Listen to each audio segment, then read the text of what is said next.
Welcome to நிரஞ்சன்ஸ் kitchen. இன்றைக்கி சூப்பரான தக்காளி சாதத்தோடு தான் தக்காளி குழம்போடு தான் வந்திருக்கோம். சூப்பராக இப்போ அதுக்கு இப்போ நம்ம எண்ணெய் ஊற்றிருக்கேன், கடுகு போட்டிருக்கேன், இஞ்சி பூண்டு சேர்த்துருக்கேன், கொஞ்சமாக வெங்காயம் சேர்க்குறேன். இது பேச்சுலர் தக்காளி தொக்கு, அதுக்கப்புறம்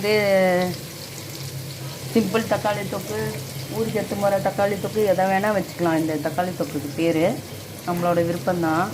இதை இப்போ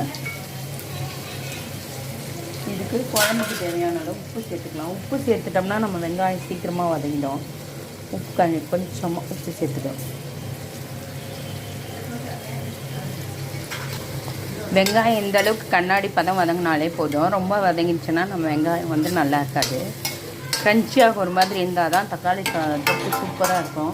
இப்போ என்ன பண்ண போகிறோன்னா, நம்ம வெட்டி வச்ச தக்காளியை இதில் சேர்த்துட்டு இதை அப்படியே என்ன பண்ண போகிறோம், சிம்மில் வச்சு மூடி வதங்க விட போகிறோம். இந்த தக்காளியெல்லாம் தண்ணி விட்டு நம்ம தக்காளி சூப்பராக வதங்கி நம்ம தக்காளி தொக்கு நல்லா ரெடி ஆகிடும். இப்போ இதை மூடி வதங்க விட்டுரும். இங்கே பாருங்கள், நம்ம தக்காளி நல்லாவே வதங்கிடுச்சு. இங்கே பாருங்கள், மூடி வைக்கிறப்ப நம்ம தக்காளி நல்லா எண்ணெய் விடும். இந்த டைமில் தக்காளி நல்லா மசிச்சு விடணும். இந்த மாதிரி மசிச்சு விட்டு செய்கிறப்ப நம்ம தக்காளி மசிச்சு விட்டு வந்துடுறேன் நான் ஒரு முறை. இந்த தக்காளி நல்லா இங்கே பாருங்கள், நம்ம தக்காளி வதங்கிடுச்சு, நல்லா மசிஞ்சிருச்சு. இந்த ஸ்டேஜில் ஒரு 1.5 ஸ்பூன் மிளகாத்தூள் சேர்த்துக்கலாம்,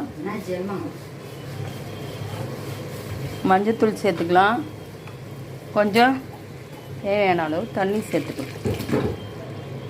இதுவே ஊருக்கு எடுத்துன்னு போகிற மாதிரி இருந்தால் இதில் நம்ம தண்ணி சேர்க்கக்கூடாது. நம்ம வீட்டுக்கு தான் நான் யூஸ் பண்ண போகிறேன்றதுனால நான் இதில் கொஞ்சோண்டு தண்ணி சேர்த்து இதை வேக விட்டு எடுத்துட்டோம்னா நம்ம சூப்பரான தக்காளி தொக்கு தோசைக்கு, இட்லிக்கு, சப்பாத்திக்கு எல்லாத்துக்குமே இது நல்லா சாதத்தில் ஊற்றி பசங்க சாப்பிட்டிங்கன்னா அவ்வளோ சூப்பராக இருக்கும் இந்த தக்காளி தொக்கு.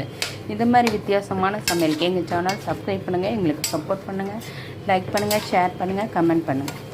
நீங்கள் நிறைய பேர் எங்கள் சேனல் சப்ஸ்கிரைப் பண்ணாமே பார்க்குறீங்க. சப்ஸ்கிரைப் பண்ணிவிட்டு பாருங்கள் ப்ளீஸ். இங்கே பாருங்கள், சூப்பரான நம்ம தக்காளி தொக்கு சூப்பராக ரெடி ஆகிடுச்சு. ரொம்ப டேஸ்ட்டாக இருக்கும் தோசை, இட்லி, சப்பாத்தி. இங்கே பாருங்கள், சும்மா அல்வா மாதிரி இருக்குது பாருங்கள். நம்ம திருநெல்வேலி அல்வா கணக்காக இருக்குது பாருங்கள்.